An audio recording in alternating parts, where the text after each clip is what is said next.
ஒரு இயக்குனரா இந்த படம்லாம் வந்து அவருடைய மியூசிக் என்ஹான்ஸ் பண்ணுச்சு அப்படின்னா இந்த படங்கள்லாம் சொல்லுவீங்க? சமீபத்தில் இப்போ தான் நிறைய படங்கள் இருக்குது. அதில் சமீபத்தில் மிகப்பெரிய தாக்கத்தை ஏற்படுத்தின படங்கள்னால் நான் 1 2ன்னு லிஸ்ட் அவுட் பண்ணுறேன்.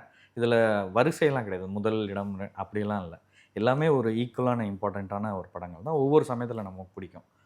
முதல்ல எனக்கு வந்து ஒரு படம் பார்த்து ஒரு புல்லரிச்சு அந்த எமோஷ்னலி கனெக்ட் ஆகி அழ ஆரம்பிச்சது அப்படின்னு பார்த்தீங்கன்னா, என்னோட விவரம் தெரிஞ்சு நான் பார்த்த படம் காதலுக்கு மரியாதை. அப்போ வந்து நான் காலேஜில் படிச்சுட்ருக்கேன். அந்த படத்தை நான் வந்து மலையாளத்துலேயும் பார்த்துருக்கேன். இப்போது சமீபத்தில் கூட பார்த்தேன். ஸோ காதலுக்கு மரியாதையோட கிளைமேக்ஸில் அந்த மியூசிக் கொடுக்குற அந்த ஒரு விஷயம் இருக்குல்ல, அது வந்து பார்த்தீங்க அப்படின்னா ரொம்ப எமோஷ்னலாக நம்மளை வந்து டச் பண்ணும். அண்ட் 2 பேர்த்தோட அந்த அந்த ஸ்க்ரீனில் இருக்க எல்லாரோட எமோஷன்ஸும் மியூசிக்காகவே இவர் பண்ணுவார். ஷாலினி மேமோட தவிப்பாக இருக்கட்டும், அந்த தொண்டைக்குழி கூட ஒரு ஒரு ஏறி இறங்கும். அதை இவர் மியூசிக்கில் கன்வே பண்ணுவார், அந்த தயக்கத்தை. அதே போல் பார்த்திங்கன்னா, இவங்க 2 பேரும் நேருக்கு நேர் பார்த்துக்க மாட்டாங்க.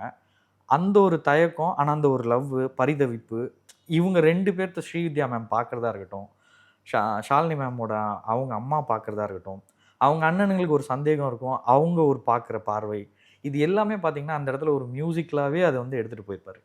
அது நமக்கு அந்த சீனாக பார்க்கும்போதே நல்லாயிருக்கும். இவர் மியூசிக் கொடுக்கும்போது என்னென்னா, உண்மையிலே நமக்கு தொண்டைக்குழி விற்க ஆரம்பிச்சிடும் அந்த சீனை பார்க்கும்போது. ஸோ அந்த சீன் எனக்கு ரொம்ப மியூசிக்கலி நான் ரெஃபரன்ஸாகவே கொடுப்பேன். Periyar Maniammai Institute of Science and Technology, Tanjavur. The world needs you.